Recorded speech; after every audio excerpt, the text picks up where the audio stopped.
Hey guys, Aaron Cybertron Zhang here, and today I'm back with another episode of Road to Rank, where I climb the Online Series 9 ladder and provide live commentary as I go. Today, we're using a team from the Japanese Nationals, which took place this past weekend. This team was able to make it to the top 8. It was built by a player called Ko, so I've linked them down in the description below. And with their top 8 finish, they actually will have a Day 2 invite to the 22 World Championship. So huge congratulations to them, first of all, for a really impressive accomplishment. And yeah, this team looks relatively standard on paper, but one, I wanted to feature because it has Runerigus, and we actually used Runerigus a couple of weeks ago with the Azurill team, but this is a very different Runerigus set. And two, it just kind of has some fun tricks up its sleeve, right? Every Pokemon other than Runerigus is relatively standard, but they have some like very slight surprises, which can often swing the matchup into your favor. So Grimmsnarl has Sucker Punch. Now that's not super rare. Like none of the surprises on this team are super wild outside of Runerigus, but it's still just like a small adjustment to what you might normally expect. And can catch your opponent off guard, right? Especially in a best of one, for example. So Sucker Punch on Metagross, Grimmsnarl can activate the Weakness Policy on Metagross. You've got Stone Edge on Entei. It does not have Bulldoze, so keep that in mind, because when I got into a practice game with this team, I was like, oh, let me just lead Entei, Metagross, and Bulldoze, but yeah, there's no Bulldoze, so be careful about that. Instead, you've got Stone Edge, which is really valuable into, for example, Fire-type Pokemon, so Charizard, Incineroar, for example, also helps you out against Thundurus, so just offers you a little bit more damage, and it even allows Entei to be a stronger Dynamax option. Metagross here has Zen Headbutt as opposed to something like Ice Punch or Rock Slide, which you see a lot of Metagrosses carry now. Zen Headbutt's kind of just, in between. Now, normally you'll see Ice Punch to deal with, for example, Landorus, or Rock Slide to deal with Rotom-H. But Zen Headbutt can obviously hit both of those and gives you some more super effective damage against other Pokemon and gives you same type attack bonus, which is really valuable. So yeah, it's pretty standard, Weakness Policy Metagross. Black Glasses Moltres, which is really interesting. There's no Life Orb on it, which you typically see. So the Black Glasses allows you to just get a burst of damage that your opponents often won't be expecting, especially because if you go for an attack with Moltres, they won't see a Life Orb. So then they're probably thinking, oh, Moltres isn't going to do increased damage with Fiery Wrath specifically, and that's where Black Glasses can really come in handy. Finally, to round out the team, you've got Specs Fini with Trick. Trick in general is really nice to stop against some of the more like defensive Pokemon that aren't going to Dynamax, and to just steal away items.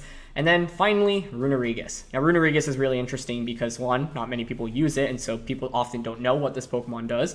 And two, it's a Ground-type Pokemon. The team creator mentioned in their team report several reasons for why they included Runerigus, and one of the primary reasons was that there are a lot of Electric-type threats in the format, namely Regieleki and Thundurus to a lesser extent. If Runerigus is a perfect switch into Electric-type damage, obviously being Ground-type, which makes it immune. If you don't have Runerigus on this team, everything else on the team can take, very strong... It takes a lot of damage from Electric-type Pokemon, especially if they Dynamax, and Dynamax Eleki is really picked up in popularity in Series 9, right? So Runerigus already gives you a good switch into that, gives you a defensive pivot, but it's also valuable because it can click that Trick Room button, activate the Weakness Policy on Metagross, and further increase its defense via Iron Defense, and then close out games with Body Press. So a little bit like Registeel or Ferrothorn, or the classic Iron Defense Body Press users. But this one also gets access to Trick Room, which is really handy, and Trick Room is actually really important for this team because it's, pretty slow for the most part. You don't have great speed control. There's no Thunder Wave or Scary Face on Grimmsnarl, no Bulldoze on Entei, no Icy Wind on Tapu Fini. So typically you're just going to accept that you're slower than your opponent if you have screens up, but now you can have screens up and outspeed your opponent if you manage to get that Trick Room up. So I've been rambling on long enough. Details for the team are in the description below. Huge congrats to Ko, the original team creator and builder, for getting top 8 at Japanese Nationals again, and I'm excited to see them compete at the World Championships in 2022. And thanks to you all as always for watching. If you enjoy, please share support by leaving a like on the video. I'd really appreciate it. Question of the day, I want to know what you think the hardest thing about Series 9 has been, and let's get started. Alright, getting into the first game of the day, and it's Porygon-Z, but no Clefairy. There's actually Amoonguss, which is pretty interesting. Okay, so what do we want to do here? Amoonguss, Porygon-Z. We don't have Bulldoze on the Entei. Otherwise, I'd actually probably just lead Entei Metagross. Do we just both go Grimmsnarl, maybe? Grimmsnarl Fini seems okay. Runerigus is not amazing here. I mean, it's not terrible, I guess, but it's also not amazing. I don't know what Urshifu it is. I think I want to go Grim, Fini, Metagross, and Runerigus. Yeah. Entei could make some sense here. It actually does have Stone Edge and Snarl, so at first I was like, oh, I don't really do very much in a Rotom-H, but the more I think about it, the more I actually think with that combination, Rotom-H's actually not a problem for us, especially with the Assault Vest. I guess if they're Nasty Plot, but it's hard for them to set up a Nasty Plot when we can just Stone Edge them then immediately. They're just going to go Porygon plus Amoonguss. Okay. I mean, I'm down for this because turn 1 I can just Light Screen.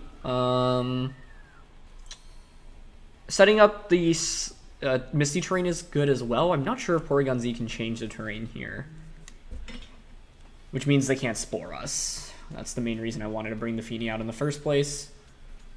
So let's just go for a Light Screen. And we have Trick, which is actually really interesting as an option here. We can Trick away Amoonguss's item. Alternatively, we can just get damage on the board immediately. But, like, what would I really get out of a Dazzling Gleam here? Not really that much, to be honest. I'm down to Choice Lock Amoonguss. Now, the thing is, it probably has Giga Drain or Sludge Bomb. Oh, actually, Sludge Bomb's so rare now. I'm not even... Like, sometimes players just run Pollen Puff instead of either of those. But either way, by going... With the Misty Terrain, with Light Screen going up, and with the Trick, like... Ideally, we survive turn 1 with the Grimmsnarl. The only downside, I guess, is if they have Sludge Bomb or just any attacking move and then they double up on a Grimmsnarl and the Specs actually allows them to pick up the KO. That would be pretty funny. Okay, they're just going to go Rage Powder. That's perfect. That's perfect. Okay, so we'll get Light Screen up. I'm wondering where the Porygon is targeting here as well. Max Strike, yep. And it's going to be into Fini. Okay. Nice, and we survived that. That's perfect. That puts us in a really, really good spot, honestly. Because now my opponent will basically have spent 2 turns to try to KO Tapu Fini, right? We're going to take away Amoonguss's item. Let's see what it is. I can just Reflect up this next turn. Koba Berry. Okay, yeah, makes sense. So let's go for Reflect now. The thing is, I could actually switch into Runerigus if they're going to try to Max Strike Fini again.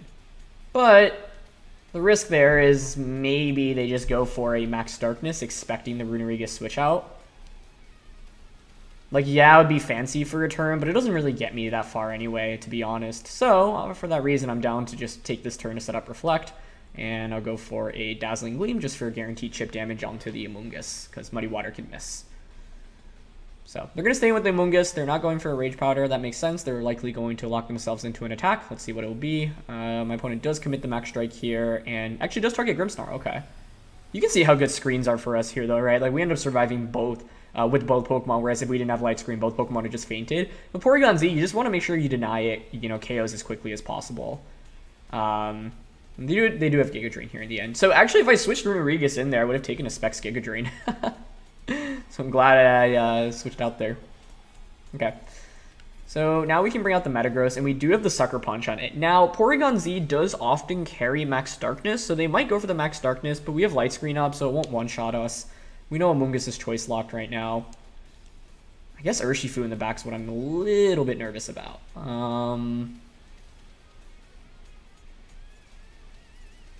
It honestly may be better just to... Because... Like, if I Sucker Punch Max Darkness and then they bring out Urshifu, it's actually a pretty big issue for us. Like, Urshifu is just the threat. Yeah, if I'm my opponent, I'm going Max Darkness into Metagross here. I almost want them to activate the policy, so I'm down to just Spirit Break and Protect here. I don't need a Max Guard. If they activate the policy, then it's actually perfect, because then I bring out Runerigus, and then I can just go Max Psychic onto the Amoonguss, Trick Room with Runerigus. Okay, so there's the Max Darkness. Perfect. They just activated our policy for us. Great. Yeah, I don't know. Maybe I could have just maxed Metagross there. I was just nervous about taking too much damage, and also, like, I don't want to give them a free switch into the... Urshifu right now. I'm perfectly comfortable going down 2-4 in this game because now I know your Amoonguss is locked into Giga Drain. So the main question actually then is the Porygon-Z. Do you have Trick Room on it to reverse the Trick Room that I want to use with Runerigus right now? I guess with Light Screen up, well, actually Dark Pulse plus Specs Giga Drain actually might knock out the Runerigus here. We do have Body Press. Yeah, this is max defense. I wonder if that's enough to KO. Okay, if Porygon actually has Trick Room here and goes for it, then that's just a really good play by my opponent. But I think I'm just going to go for Trick Room here. I'm going to Dynamax, and I'm just going to... I'm not confident in +2 Steel Spike KOing, so I'm going to go for the Mind Storm onto Amoonguss.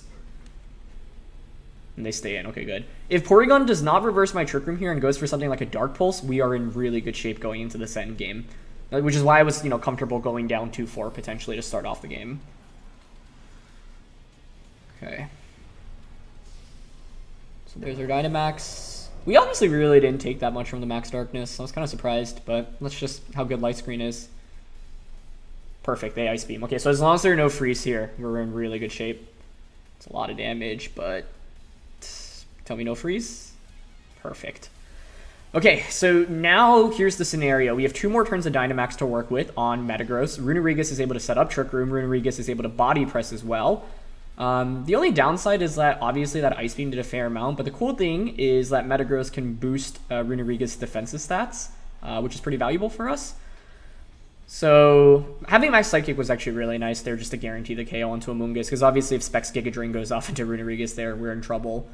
So a lot of damage from Ice Beam there, even with Light Screen. It's just a testament to how strong Porygon-Z can be. You don't see Ice Beam that frequently though, right? Typically it's like Hyper Beam, Dark Pulse, Protect, and then one of Nasty Plot or Trick Room. Okay, so there's Urshifu coming in. Now this turn is still pretty big.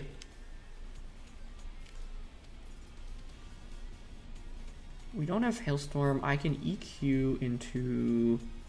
Like, Metagross can pick up a KO onto Porygon easily right now. What do I want to go for?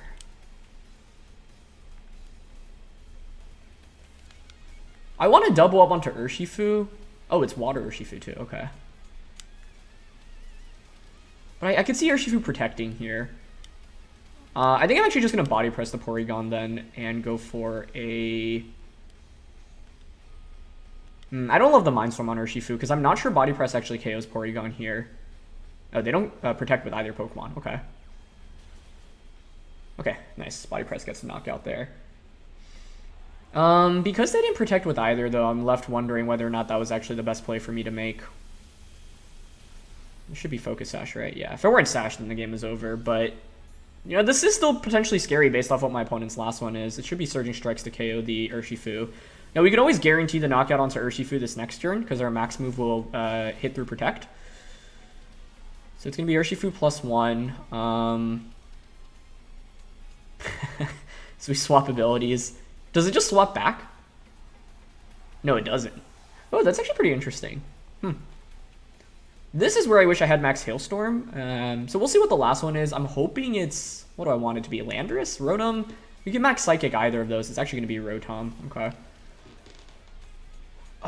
Because we have the Terrain up and Light Screen and 3 turns of Trick Room, I think the play here is to just Max Quake into Urshifu, guarantee the KO onto that, and then +2 Zen Headbutt in Psychic Terrain should always just knock out Rotom. So they would need to Nasty Plot into 2 Protects, but they Protect immediately here. Perfect. Yeah. Because I had the Light Screen up and because we have so many turns of Trick Room to work with, I felt pretty safe making this play. And so this even gives us a room for a potential overheat, a potential Zen Headbutt miss now. But this is where having Zen Headbutt is really handy on Metagross because a lot of people were actually using Rotom-H to counter Metagross because so many Metagrosses were running like Steel Spike, Quake, Hailstorm, Protect, and so there's no way to really hit Rotom. Some players then would opt for Max Rockfall to specifically hit Rotom, but Zen Headbutt's kind of a nice middle of the ground, right? You get your same type attack bonus and you just hit everything. So double checking the field state, +2 attack, reflect, 2 turns of Light Screen left and 2 turns of Trick Room. So my opponent can win if I miss Zen Headbutt here, they Nasty Plot, and they Protect. So you're hoping for a Zen Headbutt miss. Oh, they actually go for the double immediately. Okay, that's also an interesting option. I guess, yeah, they're trying to stall out the terrain. Go for a triple now? Nah, they don't get it. Hopefully we hit this. Zen Headbutt. Okay, it does connect. Brilliant. Yeah, I mean, it was going to be tough for them to win. Triple Protect odds are pretty slim there, though, so I think if I were my opponent's shoes, I would just Nasty Plot and hope for the initial Zen Headbutt miss. Yeah, but they might not even have been nasty plot, right? If that's the case, then obviously you can't even make that play. But yeah, I think that game shows like the comeback potential, right? Against Porygon-Z, that's typically what you have to do. You have to stall out its Dynamax early. Tricking the Specs onto Amoonguss was actually really handy. The thing about the trick on this Tapu Fini is that obviously if you trick onto a Pokemon that's going to Dynamax, they can, you know, remove the lock and just Dynamax. But if you trick onto something that is not going to be a Dynamax Pokemon, and you know is not going to be a Dynamax Pokemon, examples are Amoonguss, Whimsicott, Indeedee, Clefairy, for example, then they are actually going to be hard locked into whatever move they go for. Now, they did have Giga Drain there, so it made things a little bit more interesting, because not all Amoongusses run Giga Drain. Like I said, sometimes you see Pollen Puff, for example, or very occasionally like Sludge Bomb, or Clear Smog. So the Giga Drain actually meant that it was an offensive threat to Runerigus, which is why I felt forced to go for Max Psychic onto it that turn.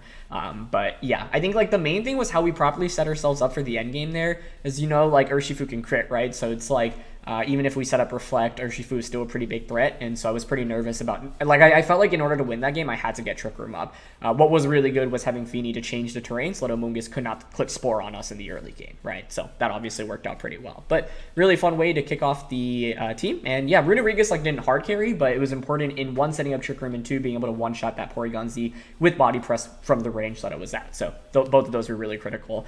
And if my opponent did not activate the Weakness Policy on Metagross, I could have always just gone for Self Earthquake to activate that policy and really get going as well. So let's look for our next game here.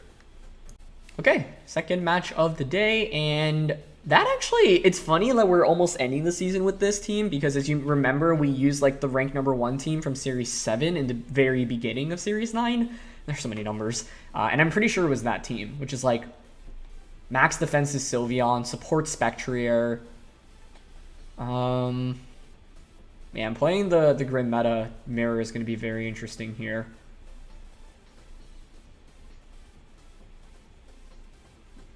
How do I approach this? Our teams are so similar, right? Like 4 of the 6 same mons. I don't know how the speed stats compare, and that's what typically makes such a big deal in a matchup like this.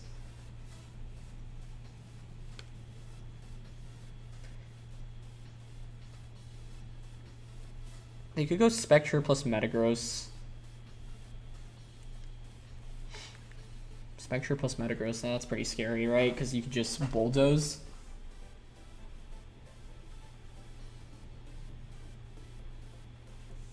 Okay, I'm gonna go Grimmsnarl, Metagross, Runerigus, and who do I want as the last one? Probably my Moltres. I went for Moltres, but I think Fini is like okay. It's a little bit less viable. I don't know. This is going to be tough. If I'm in my opponent's shoes, I would lead Spectre Metagross, and I'm not sure I have a good answer against that. But at least what I can do is set up Reflect so that your +2 Max Quick doesn't KO me. But the thing is, they could easily just protect Will-O-Wisp turn 1 as well. That's going to be Grim plus Spectre. Okay. And this is why maybe I should have brought Fini, but I think what I'm going to do here is actually just hard swap Metagross into Galarian Moltres turn 1 to cover for a potential Will-O-Wisp. Now I've got Spirit Break, but I think I should set up screens. I feel like screens in general are more valuable for us here.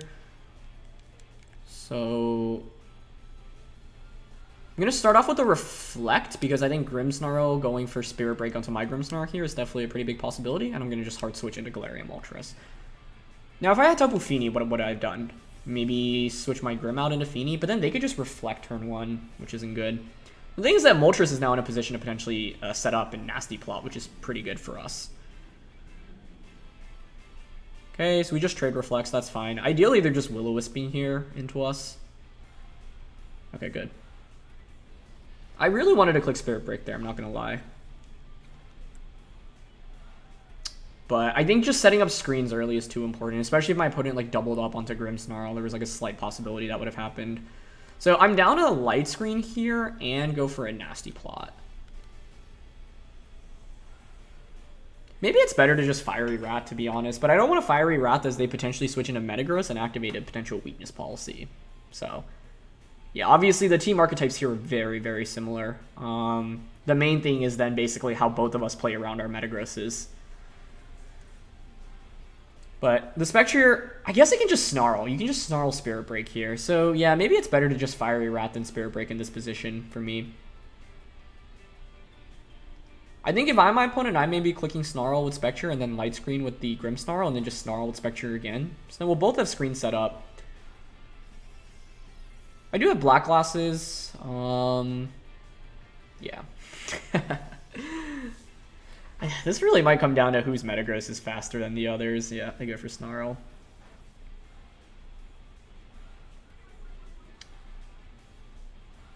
I guess I could still max the Moltres as well. Like, that's a possibility.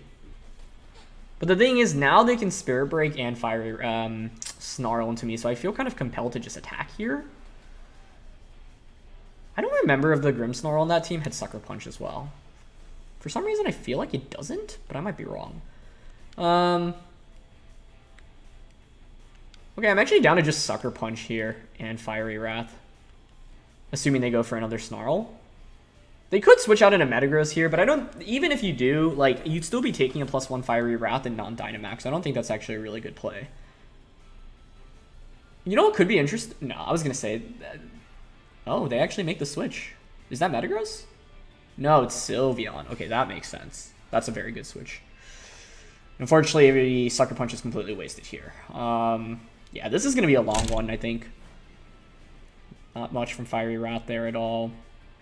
They're going to go for... I think I should have just attacked the Spectrier last turn. They're going to Spirit Break here. That's a lot of damage. I mean, the interesting thing here is I'll be able to get the Metagross in relatively safely. But as I remember, the Sylveon is Yawn and might even have the Beery Berry from what I remember. Or was... Okay, either way, I've got Air Slash, I've got Spirit Break. I mean, Runerigus getting us like an Iron Defense or two up is actually going to be really valuable for us. But I think here I'm content to just Spirit Break. I should have gone for Spirit Break, I think there, just to cover for the switch out option into Sylveon. That was a great switch. And that was the perfect Pokemon. I mean, we should know they're 4 at this point, right? Like, Metagross is going to be the 4th. So a lot of this is basically how we play around the Metagrosses. Like I said, I have Runerigus, which could actually be really critical here because it can just Iron Defense a bunch. But the notable thing is we actually get a crit there. That's a big deal. I don't think Spirit Break picks up the KO here with Reflect Up because that Sylveon's really bulky. Jeez. That obviously mattered. I actually don't think like we KO unless we get 2 crits there. Yeah, that's obviously a really big deal. So super lucky turn for us there. I think we still were in like okay shape, but that just like swings the game very heavily into our favor. But it's still far from over. That being said, that was an incredibly lucky turn, right? Like, what's the odds of a crit now? 1 in 24? Yeah. Doesn't get any luckier than that. So, let's see what they bring in. Okay, it's going to be Spectrier coming back out. I don't know if a Shadow Ball KOs us here. Like, I'm content to just go for Sucker Punch and Fiery Wrath. Like, I can't express how lucky that last turn was. Like, obviously to get 2 crits already is a big deal, but to like we don't pick up the KO without either. Now, we had a slight chance of coming out of that turn relatively positive anyway. Like, okay, even if Sylveon gets a Hyper Voice off there, like, I actually still think we're in okay shape anyway. Because I don't think it would KO the Grimmsnarl. Even if it does, I get a double switching into my Metagross and my Runerigus. And then at that point, I would think Steel Spike would just KO. Sucker Punch is actually so much damage there, wow. So let's see if Shadow Ball KOs with Light Scream up, because if not, my opponent's in really bad shape, and yeah, it doesn't pick up the KO. I think they had to just go Metagross there, to be honest. But, yeah. Like the reality is I'm not really happy about how this game played out, and I guess the only play I'd really do differently was just going for that Sucker Punch instead. Okay, so we're up 4-2, but there's still so much comeback potential, obviously, from my opponent's end. I just don't remember if that Grimmsnarl had a way to activate the Metagross's weakness policy. I like feel like it didn't. I thought it was Fake Out as the 4th. Oh, they didn't even have Metagross. Wait, that actually changes everything, though. That actually might allow them to win the game. Whoa, that was really smart. My whole game plan was solely to beat their Metagross, and I guess the only thing, like, actually both NTA and Fini help out. I mean, the thing is now you what, Nasty Plot with this thing? So I think I just go for a Spirit Break and an Air Slash.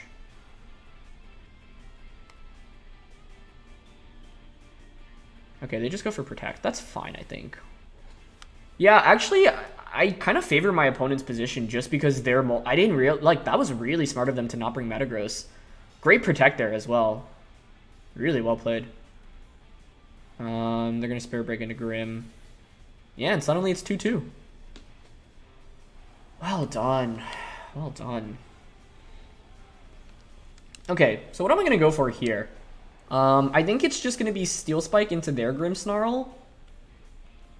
How many turns of Light Screen do we have left is the problem, actually. Like, obviously, we could go Steel Spike Trick Room right now, but what if they Nasty Plot? They have 2 turns of Reflect. I have 3 turns of Light Screen, so the way we staggered it is actually pretty good for us. Okay.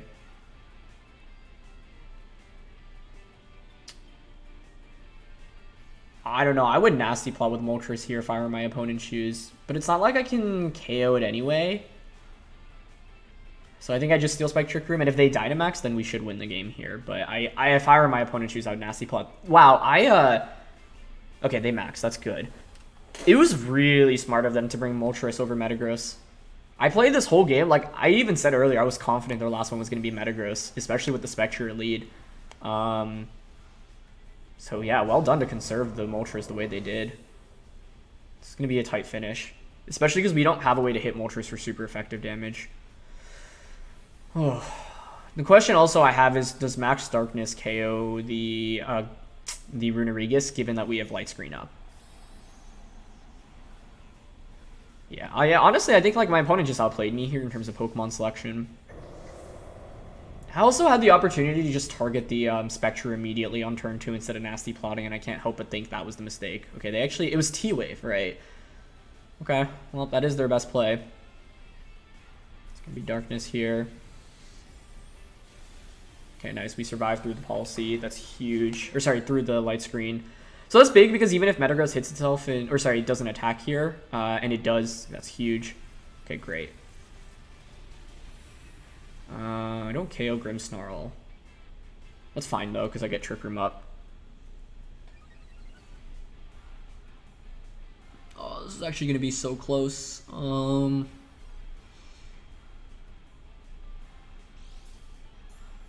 I could obviously go for Earthquake into Max Steel Spike. The thing is, I'm also playing around Paras at this point, right? What are the turns? 1 turn of Reflect up. I could also Max Quake into this thing and then Body Press into this thing. I mean, us having that many turns of Trick Room is obviously good for us, right? I feel like I should just Steel Spike and Earthquake here. Yeah, I'm down for that. Get that policy activated guaranteed before the Moltres targets us. They just go for T-Wave. Doesn't affect us. Okay. This is the nice thing about the Runerigus endgame. Okay, I was actually nervous about EQ not KOing the Grimmsnarl there, but it was so low, so it's enough to finish it off. Nice. We have policy activated now. We still have 2 turns of Light Screen left. But we hit ourselves, or we get fully parried. Okay. I can't really complain though, right? Like, I had that double crit on Sylveon. Okay. Reflect wears off. Their Reflect wears off, most notably. I mean, if you're my opponent here, you should actually Max Guard always, right? Yeah, that's actually why I wanted to go for... Well, actually, it wouldn't have made a difference if I Quaked there, because I ended up hitting myself... Or, sorry, I ended up getting paralyzed. I would Max Guard here if I were them. They didn't Max Guard. We would have won, I think, then, if we got the Steel Spike off there. GG. Yeah, I mean, in the end, we got a double crit, and the odds of double pair are lower than double crit. So, like I said, I can't really complain. But to be honest, like, I'd rather just have no crits and then no paras happen, and I think we can win. It's still possible to win with 2 turns of Trick Room. We need an Iron Head flinch, basically. Although I think I'd activate Berserk anyway. It's just frustrating because I think Max Guard was the play for them there, and they didn't go for it. Maybe it wasn't. Maybe you just hope for a pair. I mean, if you Max Guard there, then it's this scenario, but you're at full HP. I'm at full HP. Because I think if they didn't Max Guard, then yeah, Steel Spike into Iron Head just KOs. So then you're hoping for Paras. Whereas if you Max Guard there, you don't need to hope for Paras as much. Oh, we actually get Triple Para. Wow. So, okay, well, odds of Triple Para are still a lot higher than the odds of getting of the double crit that we got. Sorry, I think earlier I said Para was 1 in 16. What I meant was 2 Paras in a row or 1 in 16. It's 1 in 64 for 3 Paras in a row. But they played really smart. Like to bring Galarian Moltres as the end game over the Metagross was smart. Because I actually think if they had Metagross, like I felt very confident in winning the game because we had our Runerigus, we had our Metagross, but I didn't see the Galarian Moltres coming in the back at all. And yeah, that gave them a really big advantage. What else to say? Yeah, like the main turn I regret in this game was not just targeting the Spectrier the turn I was confident was going to Snarl, and then I also could have Spirit Break the Sylveon the turn it came in. Yeah. Fini would have helped to prevent from the Thunder Wave shenanigans, but it would have helped out against Moltres as well, but I can't do that much into it. Yeah, I just, I like Tunnel Vision a little bit too hard onto their Metagross, but the reality is even if I knew they were going to bring the Moltres over the Metagross, I don't know if I would change the Pokemon or the game plan that I brought significantly. Because, like, in the end, we lost to Triple Para, right? Like, I think if we get 2 of the 3 off, even if we just get 1 of the 3, can we win? No, I think with 1 of the 3, yeah, if we just got the Max Steel, 1 of the 2 Max Steel Spikes off, we win that one. But, yeah, this would have been a very different game, obviously, without the double crit as well. So it would have been really interesting to see how it would have played out. Because the main thing is I don't think Hyper Voice would have KO'd our Grimmsnarl. And like Air/Spirit Break still does enough where then I can just bring in my Metagross and I can just go for Self-Sucker Punch to activate that policy. So yeah, but with them having Moltres in the back, I guess it would have been a pretty tricky endgame. Either way, I think they played really well. And really smart decision to bring that Moltres over the Metagross. So yeah, kudos. But let's look for one last one here. All right, third game here. What do we got? Very cool team. Garchomp Volcarona. That's a fun throwback to like 2013. Whimsicott Celesteela, Ninetales and Galarian Moltres. I want to go the Trick Room route here for sure. I'm just thinking like how I want to approach the leads. If I were my opponent, I'd probably lead Celesteela. Like Celesteela Whimsicott's actually pretty scary. Entei does have Snarl here. What if I just go Grim Runerigus? I'm at mercy of Taunt. I think I'm down for Grimmsnarl Fini, Light Screen turn 1. And then Runerigus Metagross in the endgame. I guess the scary thing here is that last matchup made me realize how scary Galarian Moltres in the endgame can be, especially if we don't have... Because like Metagross doesn't have Hailstorm or Rockfall, so we can't hit Moltres for that much. So our super effective damage comes from Fini and the Entei. I'm just thinking about how I could have optimized my play in that last game. I think like the back-to-back turns where I whiffed the Sucker Punch and the Sylveon came out, and then the turn before that when I could have just Sucker Punched Spectrier there, especially because we had Black Glasses, I think I should have just KO'd Spectrier as soon as possible.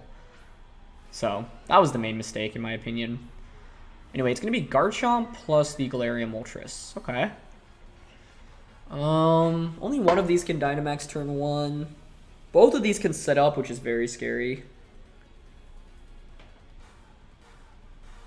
Don't want to activate a Weakness Policy. I have Specs Moonblast, which is pretty good for us. Moltres is honestly the bigger threat here, I would say. But I don't want to activate a Weakness Policy until I can get Trick Room up, ideally. So... I can almost see them going for like Dynamax, Max Quake, and then Nasty Plot. I don't really care about Garchomp setting. Nah, do I? Both, like, the setup potential from both of these is just so scary, even though we have double fairies out right now.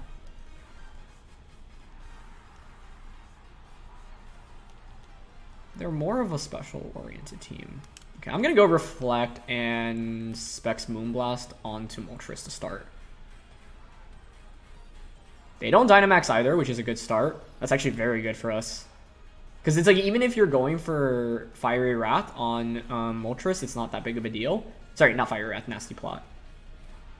It's really good damage from EQ. It almost makes me think they're choice banded. Okay, they just snarl. Snarl, snarl, snarl. That's gotta be banded Garchomp. That's gotta be banded Garchomp. So now the question is whether or not they're weakness policy here. Let's see. Oh, we don't even bring them under half. Do get a special attack drop, which is nice. And they're not policied. Okay. Huh. Banded Garchomp. I like light screening here. And just going for a Moonblast onto Garchomp now, I think. Yeah, let's just distribute our damage and then use Metagross in the late game. I guess my problem here is that Metagross is really walled by Celesteela. Yeah, I didn't think about that enough, actually. I can't hit Celesteela for much at all. But I guess Runerigus can Iron Defense up on it. Getting both screens up right now is pretty good. Not that much damage there. They're just going to go for another Snarl. Grimmsnarl dodges it. Fini's going to take it. Okay. I mean, the good thing is, like, I guess I could have actually just gone Spirit Break this turn. But I just wanted to guarantee getting the screens up, right? Like, that's pretty valuable for us. So, we're just going to EQ again. I could switch out Fini into, say, the Runerigus, but I don't want Runerigus to really take any damage. So I'm down to just Spirit Break Garchomp and Moonblast Garchomp here. This Moltres is not really a threat to us, especially if it's clicking Snarl and it's not weakness policy. Curious on the item on it. Okay, we survive with both, just with the Sliver. They are going to go for Fiery Wrath. I think Fini survives this with Light Screen and then being at -1. Oh, actually, both of us survive it. Wow. No flinch. Very nice. So that's going to KO the Garchomp. I wonder if Spirit Break can actually KO here onto the Moltres. We get a crit there. That one didn't matter, but definitely a lot of RNG today on both sides. Spirit Break comes out. Nice. That just KOs. All right. That's a huge lead that we've built already. I mean, that's the upside of having two fairies into two Pokemon are weak to fairy types. So, yeah, I think that was Banded Garchomp. And fortunately for us, they didn't set up with either Pokemon. Now, there is the Celesteela that I was worried about, so that is going to pose some issues for us. And the last one's going to be Volcarona. Okay. Yeah, I didn't realize how Celesteela weak we were until just now.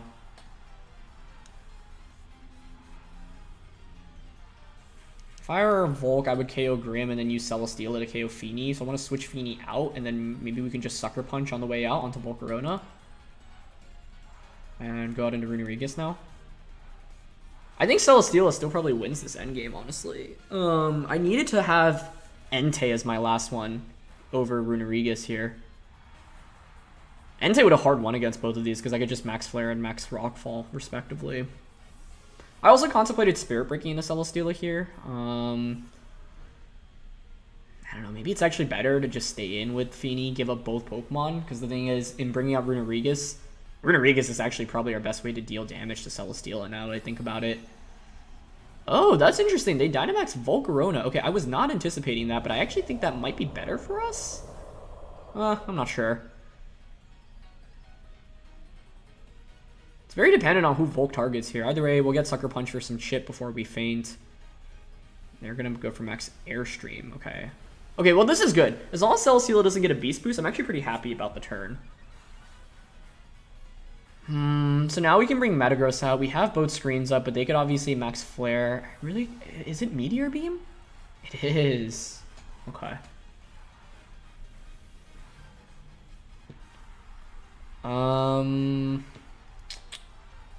Max Airstream, so they got a speed boost. The thing is, I think if I'm my opponent, I'm just going Max Flare into Flamethrower right now onto the Runerigus slot.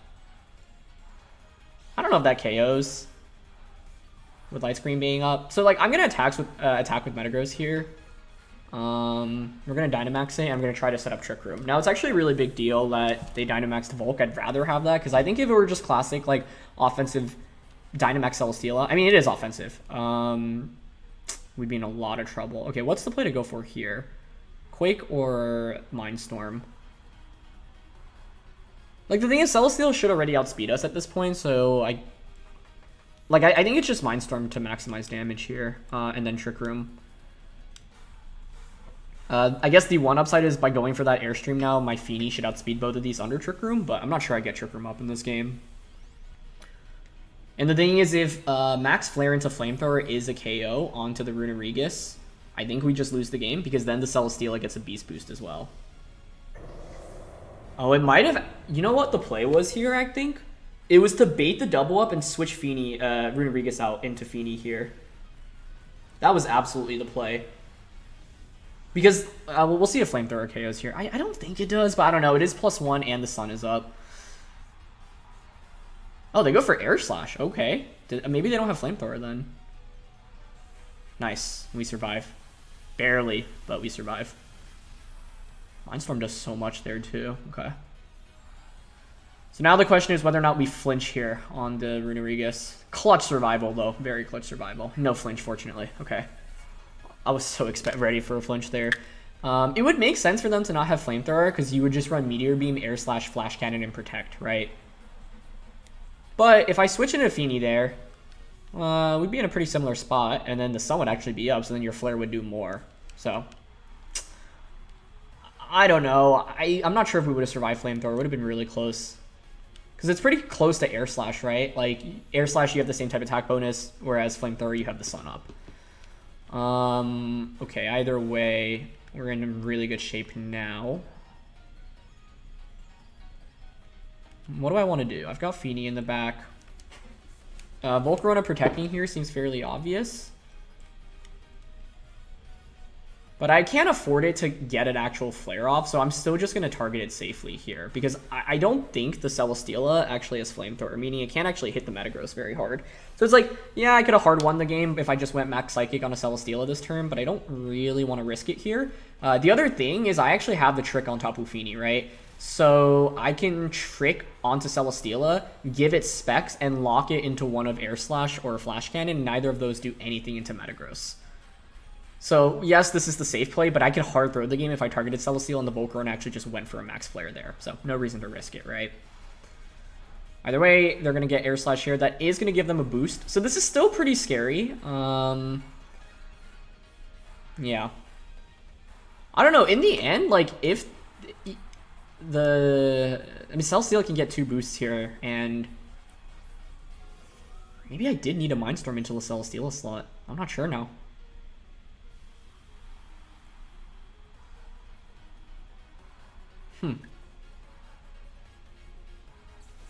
Now their Dynamax ends, and they protected.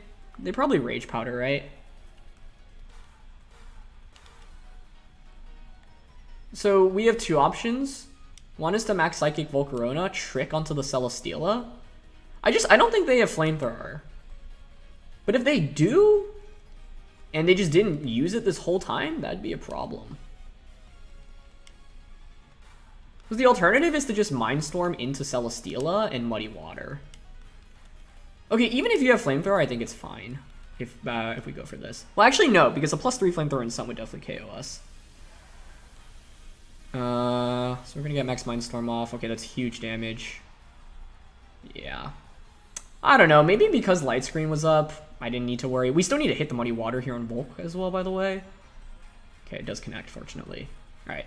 That should put us in a pretty good spot. It still comes down to whatever item you have on the Celesteela, basically. But, yeah. Zen Headbutt should KO the Celesteela from that range. So we get another critical hit. Wow. I don't think that one mattered, but because we're choice specs, but yeah. Alright, so now it's a question of, do you actually have Flamethrower on the Celesteela? Because if not, I think Metagross should win. And now I'm guessing it's Air Slash, Flash Cannon, Meteor Beam, Protect. And you don't run Flamethrower because you have Volcarona on the team. But, let's see. If you have Flamethrower here, it would mean you either gave up Protect or you gave up Flash Cannon. There's still 2 turns of Trick Room left, which is actually really good as well. So it's like even if you Protect, they're hoping for a miss at this point, I think. We have Psychic Terrain, Zen Headbutt. Okay, so they do have Protect. Yeah. So it comes down to if we can hit the Zen Headbutt this next turn. Okay. Reflect wears off, that's fine. Still have a turn of Light Screen, but they're at +3 special attack. So I think Flamethrower might KO anyway. We just have to hit the Zen Headbutt. I could have gone for Iron Head, actually, but I'm not confident on that KOing. And I'd rather just have a 90% chance to outright win the game versus deal with potential damage rolls with Iron Head. So let's see. They could also obviously go for a double here, but the thing is, if they don't have Flamethrower, then even if we miss, we can still very easily win. Because you're stuck going for Air Slash or Flash Cannon. Flash Cannon would be probably better there, because you can miss Air Slash. But Metagross hits the Zen Headbutt. This should be enough to pick up the knockout. Okay. That was a little bit too close for comfort, though, for how good, like, the early game started. Definitely not the cleanest of episodes. Like, I feel like I had a lot of good RNG, and, like, even despite that in Game 2, well, I guess, like, it went away with 3 pairs in a row, but I just got outplayed in terms of team, like, Pokemon selection. To be honest, in both Game 2 and Game 3, I think Entei needed to come out in both of these games.